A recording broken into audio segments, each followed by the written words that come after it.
Welcome to F007 Channel. Dukung terus F007 Channel dengan like, share, comment, and subscribe.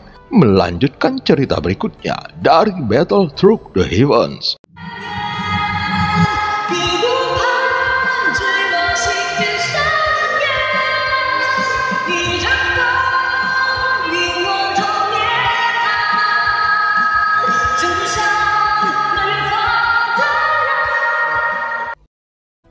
Pada part sebelumnya, 5 dewa abadi diperintahkan Juchi mengawasi istana abadi Nirvana. Dan setelah mereka pergi, Juchi mengeluarkan avatarnya dan bergegas keluar dari istana dewa pemburu. Di kehampaan superstar Batang Surgawi, kelompok Xiaoyan menghadapi ratusan pemburu dewa yang akan mengaktifkan mata formasi awan tipis mengubah susunan langit untuk menghancurkan superstar Batang Surgawi. Xiaoyan bergegas keluar pada saat ini dan segera berteriak keras, "Yao Beng, Domain Bayan!" Pikiran Bayan Xiaoyan bergerak. Satu-satunya hal yang dapat menghentikan mereka saat ini adalah ini. Tetapi Xiaoyan tahu bahwa jika dia benar-benar ingin menghentikan mereka atau membatasi formasi untuk sementara, satu-satunya hal yang bisa dia lakukan adalah menghentikan mereka. Melihat formasi yang sudah siap, para pemburu dewa semua mempercepat pergantian sidik jari. Namun wajah mereka semua mulai terlihat jelek.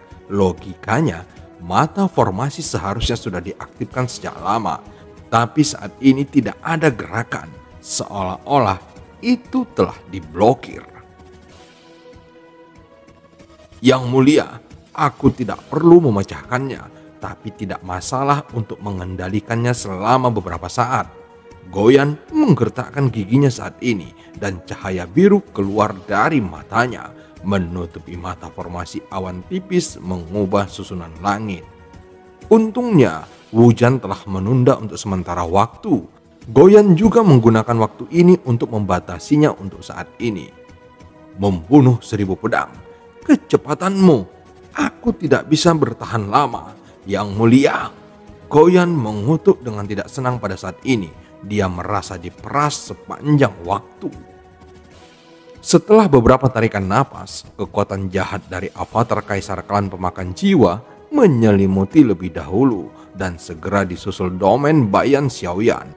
Dengan beberapa tarikan nafas, formasi ini dikendalikan oleh Goyan. Itu telah memberi Xiaoyan kesempatan. Dan Xiaoyan harus menyingkirkan pemimpin itu secepat mungkin. Oleh karena itu, saat tubuh Xiaoyan mendekat, dia langsung menjarah ke arah pemimpin pemburu dewa. Kekuatan pemimpin ini adalah langkah kedua dari keabadian Kaisar. Sayap Valkyrie di belakangnya membuat kecepatan Xiaoyan meningkat tajam. Dan dia menyapu dengan kecepatan yang sangat cepat. Kekuatan jiwa jahat mempengaruhi jiwa mereka semua, sehingga tubuh mereka tiba-tiba membeku. Bercampur dengan Yao Beng, semua orang hanya merasa bahwa jiwa mereka keluar dari tubuhnya, dan kelima indera mereka terasa terputus. Hanya langkah kedua dari keabadian Kaisar yang tidak ditahan oleh Bayan untuk waktu yang lama, dan dia segera pulih. Tetapi kekuatan ribuan jiwa jahat dari avatar Kaisar Klan Pemakan Jiwa masih dengan gila-gilaan membasuh jiwanya, membuatnya juga menunjukkan wajah kesakitan. Tapi melihat Xiaoyan yang datang dengan kasar, tatapan galak muncul di mata orang ini, seolah-olah dia berencana untuk membunuh Xiaoyan dengan pukulan kejam. Aura ini hanya Dewa Petarung Bintang 8. Kamu mencari kematian. Pemimpin pemburu dewa berteriak. Kekuatan abadi yang kuat langsung melonjak. Untayan kekuatan abadi emas melingkar, terkondensasi di tinjunya. Dia sangat percaya diri saat ini. Pukulannya bisa dikatakan dapat langsung membunuh Dewa Petarung Bintang 8. Dan bahkan langkah pertama keabadian mungkin dapat ditaklukkannya. Mata Xiaoyan sedikit berkerut. Meskipun dia memiliki sayap Valkyrie saat ini, Mungkin dia bisa mengambil resiko untuk bertarung dengan langkah pertama dari keabadian kaisar. Tetapi menghadapi langkah kedua, itu memiliki jarak yang cukup jauh. Dan tujuan Xiaoyan saat ini adalah untuk mencegah superstar batang surgawi dihancurkan oleh sinar mata formasi awan tipis mengubah susunan langit. Jadi dalam hati Xiaoyan, dia juga berencana untuk membunuh pemburu dewa ini secara langsung. Bagaimanapun, Xiaoyan benar-benar tidak menyukai gaya pemburu dewa ini dan itu bahkan membuatnya jijik. Detik berikutnya, sesosok tubuh tiba-tiba muncul dari udara tipis di depan penjarahan Xiaoyan. Saat sosok itu muncul, pupil mata pemimpin pemburu dewa tiba-tiba menyusut. Dan itu langsung melepaskan pukulan ke arahnya. Kamu telah menerima pukulan ini dengan baik. Suara Xiaoyan bergema dari avatar dewa asli dan 3 bintang bersinar di tengah alisnya. Pemimpin pemburu dewa juga tampaknya merasakan penindasan yang kuat, tetapi tampaknya sudah terlambat untuk mundur saat ini. Tidak ada fluktuasi ki asal dan tidak ada kekuatan keabadian. Itu aneh. Pemimpin pemburu dewa juga menyipitkan matanya sedikit karena dia sudah tidak bisa mundur lagi. Dia hanya mengangkat tinjunya dengan kekuatan keabadian yang tersisa untuk menyerang avatar dewa asli. Saat berikutnya, tinju kedua belah pihak bentrok bersama. Suara teredam keluar dan kekuatan keabadian yang menakutkan mengalir deras yang menyebabkan semua sosok dalam jarak 100 kaki terguncang mundur. Xiaoyan sendiri berada yang paling dekat, tapi untungnya dia menggunakan sayap Valkyrie untuk melindungi sosoknya tepat waktu. Adapun Xiaoyan sendiri, setelah untuk sementara mencegah serangan mata formasi awan tipis mengubah susunan langit, sosoknya langsung meraung ke arah 100 pemburu dewa lainnya dengan kecepatan yang sangat cepat. Dia menebas pemburu dewa dengan sayap Valkyrie yang tajam seperti bilah, dan saat berikutnya darah berceceran di mana-mana. Di bawah 10.000 alam dewa api, semuanya dipengaruhi oleh Baiyan. Xiaoyan mengambil kesempatan ini untuk membunuh puluhan pemburu dewa secara langsung. Adapun jiwa mereka, semuanya dibawa pergi oleh avatar kaisar klan pemakan jiwa.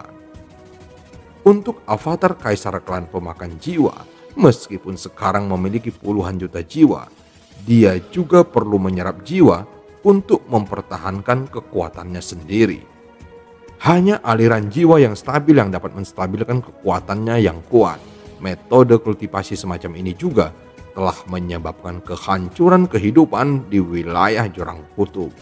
Tentu saja, Xiaoyan tidak akan dengan sengaja melakukan pembunuhan demi kekuatan seperti pemakan jiwa. Tetapi pada saat ini, Xiaoyan tidak akan melepaskan semua jiwa para pemburu dewa yang dipenggalnya. Para pemburu dewa ini juga bermaksud menghancurkan kehidupan. Jika mereka tidak dihentikan, maka ribuan makhluk di bintang akan dihancurkan oleh mereka. Jadi, Xiaoyan tidak perlu mentolerir mereka. Selalu ada harga yang harus dibayar untuk melakukan sesuatu, dan harganya adalah hidup mereka. Mata Xiaoyan dingin dan tegas. Avatar kaisar klan pemakan jiwa mendekat. Teknik pembentuk kehidupan diaktifkan dan dia menjadi satu dengan tubuh utama Xiaoyan. Di sisi lain, hanya suara berderak yang terdengar. Mata pemimpin pemburu dewa ketakutan, dan ketika dia melihat lengannya, itu telah patah 90 derajat. Tulang tangan yang patah menembus daging dan darahnya yang terlihat sangat tragis. Avatar dewa asli tidak menunjukkan belas kasihan pada saat ini. Dia langsung meninju dadanya lagi. Segera suara retak seperti petasan bergema, dan di bawah pukulan avatar dewa asli bintang 3, seluruh dada pemimpin pemburu dewa langsung tenggelam dan seteguk darah menyembur keluar. Setelah 2 pukulan mendarat padanya, dia segera mengerti bahwa avatar dewa asli di depannya bukanlah sesuatu yang bisa dia lawan. Terlepas dari cedera seriusnya, tiba-tiba batu giok ringan muncul di tangannya. Kemudian dia melemparkannya ke arah kehampaan. Dan terlihat kehampaan itu robek. Melihat ini, Xiaoyan tahu bahwa dia akan melarikan diri. Dan avatar dewa asli menginjak kehampaan. Sosok itu langsung menjarah ke arahnya seperti peluru meriam. Pemimpin pemburu dewa terlihat menyedihkan. Saat retakan itu muncul, dia tidak peduli tentang apapun dan terlihat seteguk darah keluar dari mulutnya. Tetapi kecepatannya tidak berkurang sama sekali. Dia bahkan berguling dan merangkak menuju celah kosong. Saat avatar dewa asli menyusulnya, dia masih kalah selangkah di belakangnya. Pemimpin pemburu dewa ini melarikan diri. Xiaoyan sedikit mengeringit, akan sangat merepotkan untuk mengejarnya saat ini. Tetapi yang tidak diharapkan Xiaoyan adalah bahwa orang ini benar-benar memiliki sarana untuk merobek kehampaan. Tetapi celah kehampaan semacam ini sangat kecil. Jarak transmisi juga sangat pendek dan tentunya berbahaya. Tanpa kekuatan abadi, tidak mungkin Xiaoyan berani menggunakannya.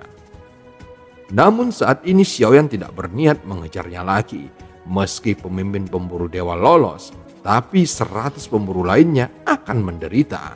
Xiaoyan tidak ingin membuang waktu lagi di sini. Jadi avatar dewa asli bergegas menyerbu ke kerumunan.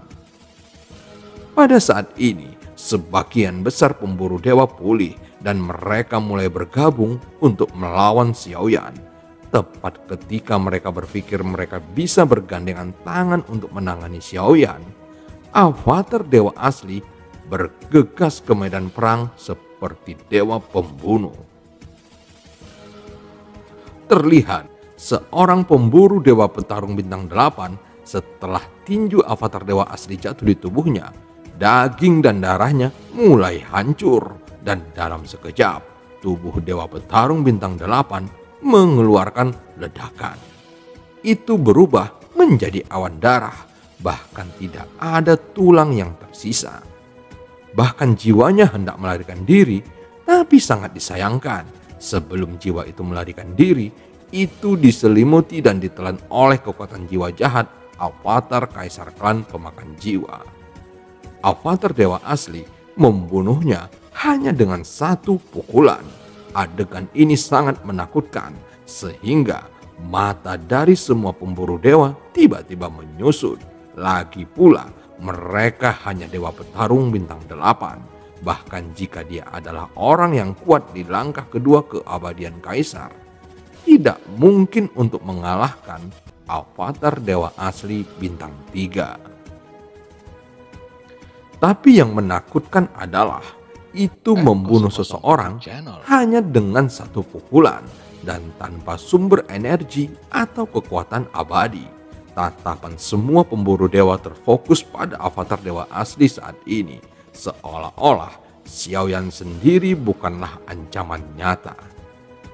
Seharusnya tidak mengherankan jika mereka terkejut, karena penghancuran semacam ini terlalu luar biasa. Walaupun ada begitu banyak keabadian kaisar di istana dewa pemburu, tetapi mereka belum pernah melihat kekuatan absolut seperti ini.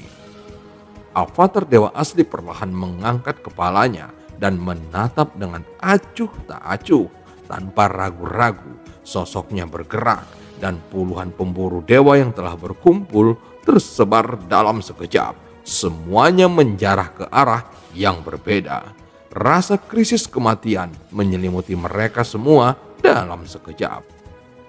Karena ini adalah pilihanmu, sudah terlambat untuk melarikan diri sekarang. Gumam Xiaoyan, kekuatan ribuan jiwa jahat dari avatar kaisar klan pemakan jiwa memiliki kekuatan absolut untuk menekan jiwa mereka.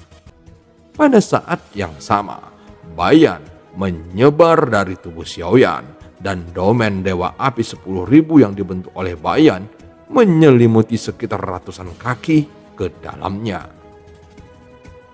Saat berikutnya, ketika sosok para pemburu dewa ini berhenti, avatar dewa asli melangkah maju dan tubuhnya melesat keluar dan tinju datar mendarat di tubuh para pemburu dewa ini tanpa terkecuali. Tidak ada pemburu dewa yang bisa menerima satu pukulan pun dari avatar dewa asli. Di bawah pukulan ini, semua sosok meledak dan berubah menjadi kabut darah. Kemudian, suara ledakan menyebar di kehampaan di sekitarnya. Tetapi sebelum Xiaoyan datang, para pemburu dewa tidak pernah berpikir bahwa mereka akan mati dengan cara seperti ini. Karena mereka berpikir bahwa selama mereka bergabung dengan pemburu dewa, mereka dapat mendominasi di seluruh alam Xuanyin. Mereka tidak pernah berpikir bahwa akan ada orang yang tidak takut dengan istana dewa pemburu pada suatu saat nanti. Bahkan itu tidak hanya berani menyerang mereka, tetapi juga membunuh mereka semua. Tidak peduli dari kekuatan apa kamu berasal, jika kamu berani membunuh kami hari ini, istana dewa pemburu pasti akan membuatmu. Seseorang mengucapkan kata-kata dengan marah, tetapi sebelum kata-kata itu selesai, saat berikutnya cahaya dingin menyala dan kepalanya dipenggal. Xiaoyan sendiri mengepakkan sayapnya dan tubuhnya dengan cepat berjalan di antara binatang buas yang terperangkap di dalam domain Bayan. Pada saat ini, darah memenuhi kehampaan. Setelah pemburu dewa terakhir dibombardir dan dibunuh, kehampaan di sekitarnya akhirnya menjadi tenang. Saat ini, sosok Xiaoyan tidak berhenti. Dia terus berjalan di kabut darah dan dia melambat setelah beberapa saat, mengumpulkan ratusan cincin di telapak tangannya. Tidak buruk, harta yang bagus. Xiaoyan menyeringai. Melihat senyum Xiaoyan, Wujan juga tersenyum kecut, merasa tak berdaya. Dia masih tidak bisa mengerti mengapa Xiaoyan yang sangat kuat dan cincin orang-orang ini tidak terlalu berguna baginya. Tetapi Xiaoyan tampaknya sangat tertarik dengan cincin ini dan mengumpulkan cincin setiap kali dia membunuh. Tapi Wujan tidak tahu bahwa yang dilakukan Xiaoyan sama seperti dia, melakukan yang terbaik untuk membantunya melindungi hidupnya. Xiaoyan menghela napas lega dan Wujan juga menghela napas lega. Tapi sekarang kekuatannya telah jatuh langsung ke Dewa Petarung bintang 9. Itu merupakan pukulan yang sulit. Pada saat ini, Xiaoyan tiba-tiba merasa ada yang salah dengan avatar dewa aslinya. Setelah pertempuran ini, avatar dewa asli sebenarnya memiliki perasaan menolak kehendak Xiaoyan. Meskipun tidak ada keinginan untuk dilahirkan, itu tetap karena perbedaan kekuatan yang sangat besar antara dewa asli dan Xiaoyan. Dan perasaan semacam ini muncul di tengah pertempuran yang membuat Xiaoyan merasa tidak nyaman. Tanpa ragu-ragu, Xiaoyan segera menyegel lagi avatar dewa asli ke dalam 9 peti mati di dalam pagoda emas. Untuk mengendalikan avatar dewa asli tanpa halangan, Xiaoyan harus menerobos ke tahap selanjutnya Dewa Petarung bintang 9 atau bahkan keabadian Kaisar. Sebelum itu, Xiaoyan masih harus lebih berhati-hati. Dia harus mengontrol waktu pertempuran saat avatar dewa asli muncul. Setiap kali selesai satu pertempuran, itu harus disegel kembali di 9 peti mati untuk menekan kegelisahan di tubuhnya.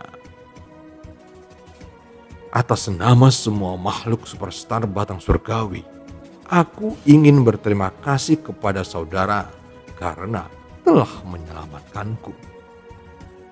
Wujan mendatangi Xiaoyan berkata dan dia berlutut di kehampaan. Xiaoyan maju selangkah dan membantu Wujan berdiri.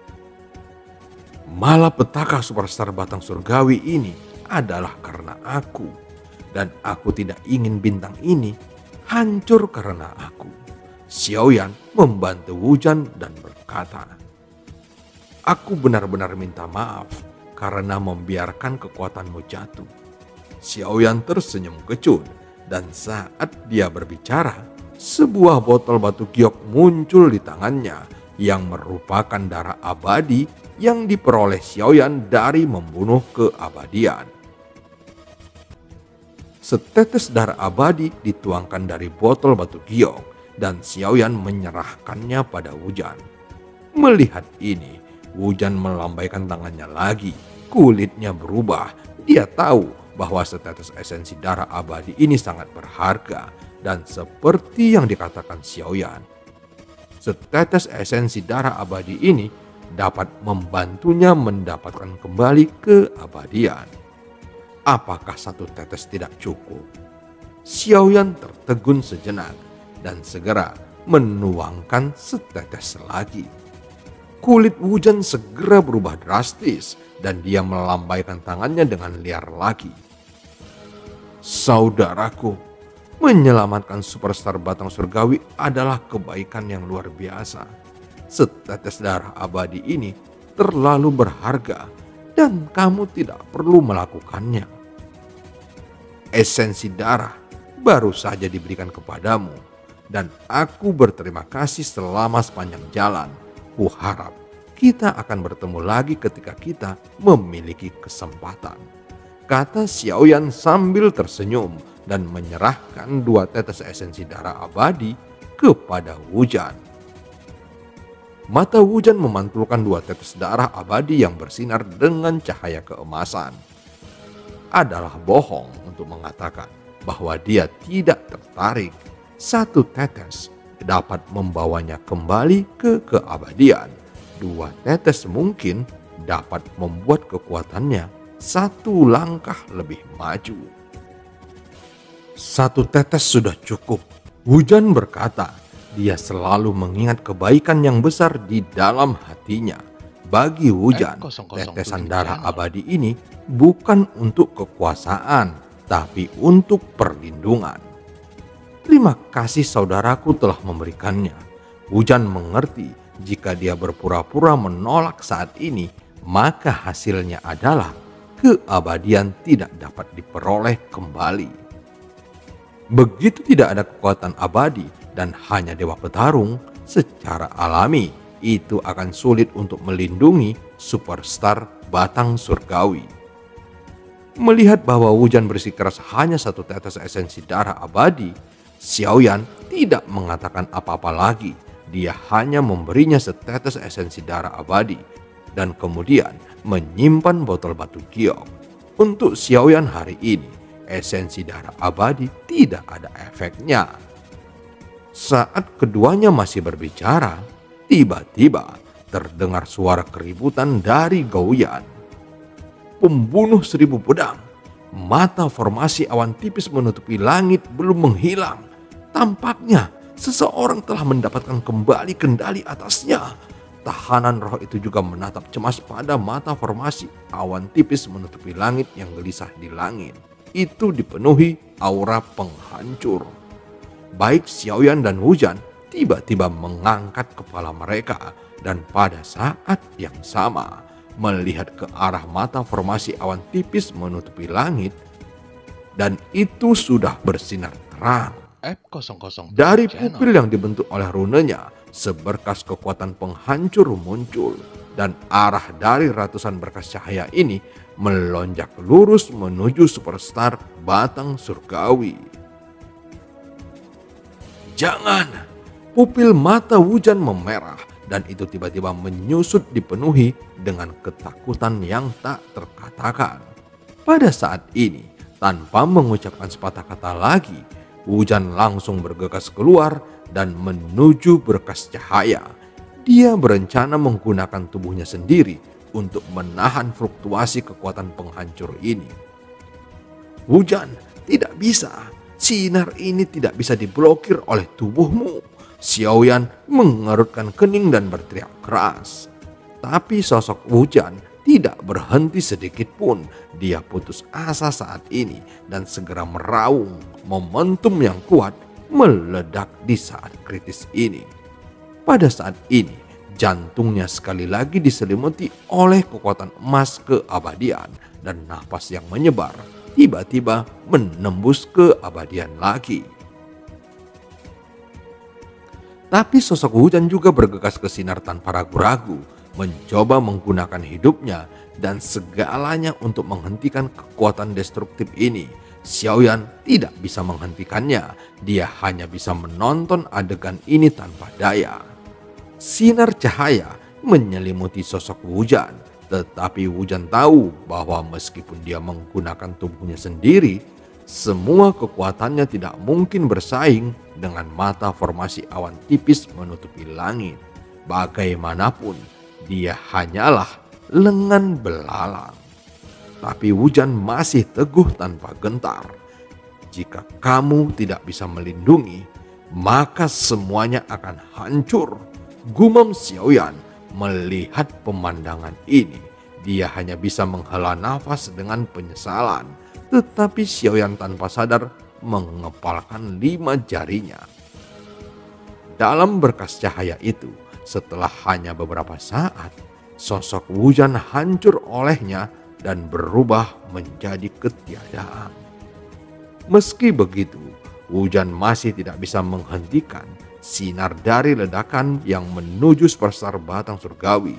Pada akhirnya, bahkan Xiaoyan juga tidak bisa. Dia sudah mencobanya sebelumnya dan Goyan membayar mahal untuk ini. Namun sosok Xiaoyan masih bergerak tiba-tiba. Meski tidak ada cara untuk menghentikannya sepenuhnya, akan lebih baik menggunakan seluruh kekuatannya untuk melemahkannya sebanyak mungkin. Sayap Valkyrie muncul di belakangnya dan sosok Xiaoyan berubah menjadi pelangi panjang. Tetapi kecepatan berkas cahaya sangat cepat dan Xiaoyan hanya bisa mengejarnya dengan kecepatan tercepatnya. Ketika Xiaoyan ingin menggunakan cara untuk menghentikan sinar itu, Xiaoyan tiba-tiba menemukan bahwa sinar itu sudah tidak bisa dibendung. Tetapi jika seberkas cahaya ini jatuh ke superstar batang surgawi, bahkan jika bintang itu tidak akan hancur total, kekuatan semacam ini cukup untuk membunuh semua makhluk hidup di bintang itu.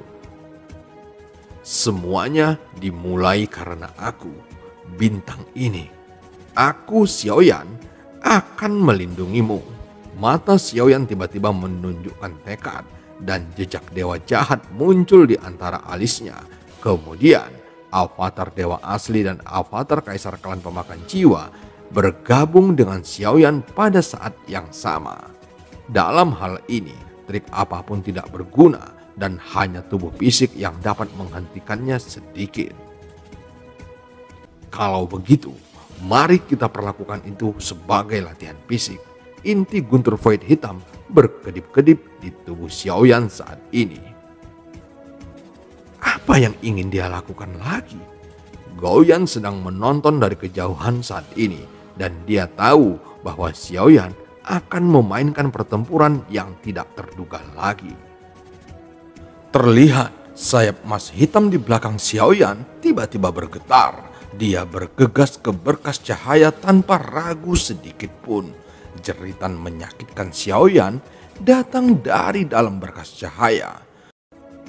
Pada saat ini, sayap Valkyrie runtuh terlebih dahulu dan kekuatan destruktif dengan gila-gilaan menyapu tubuh Xiaoyan. Kemudian pembuluh darah inti guntur void menyala dan menyelimuti seluruh tubuh Xiaoyan. Sangat disayangkan, bahkan inti guntur void runtuh dan menghilang di bawah sapuan sinar. Dan segera kulit dan tubuh Xiaoyan runtuh dengan kecepatan yang merusak. Dan film pun berakhir. Sampai ketemu di part selanjutnya.